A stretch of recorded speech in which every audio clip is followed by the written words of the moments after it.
మనం చూస్తే కందుకూరు ఇష్యూ ఒక వ్యక్తుల మధ్య వచ్చిన తగాదాని ఫేక్ ఐడియాలు సృష్టించి కులాల మధ్య కుంపట్లో రాజేసి ఆ కుంపట్లలో సలిగాచుకునే పద్ధతిని వైసీపీ రాజేస్తా ఉందంటే ఎంత కుటిల ప్రయత్నాలు చేస్తా ఉన్నారో వీళ్ళు ఈ సోషల్ మీడియా ద్వారా మనం అర్థం చేసుకోవాల్సిన అవసరం ఉంది.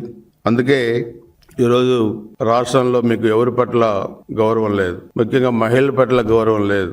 తల్లిని చెల్లిని ఆస్తుల కోసం బజార్ను పెట్టిన జగన్మోహన్ రెడ్డి, బాబాయిని చంపి దాన్ని మామేన వేయాలని చూసిన జగన్మోహన్ రెడ్డి, అధికారం కోసం డబ్బుల కోసం ఎంత నీచానికైనా తెగబడి మనసుతో ఉన్న జగన్మోహన్ రెడ్డి వైసీపీ పార్టీని ఆంధ్రప్రదేశ్ ప్రజానీకం నిశ్చితంగా గమనిస్తున్నారన్న సంగతి కూడా మనం అర్థం చేసుకోవాల్సిన అవసరం ఉంది. ఇక వాళ్ళు మాయలో ఉన్నారు.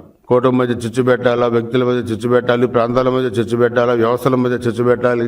మరల మేము అధికారులకు రావాలంటే అధికారంలోకి మీరు రారు, మీరు వచ్చే సమస్య లేదన్న సంగతి కూడా మిమ్మల్ని ఆంధ్రప్రదేశ్ ప్రజానీకం 53 గ్రేడ్ సిమెంట్ తోని పాతరేసి పైకి లేవకుండా పెట్టారన్న సంగతి కూడా మీరు గ్రహించాల్సిన అవసరం ఉందన్న సంగతి కూడా నేను మీకు స్పష్టంగా కూడా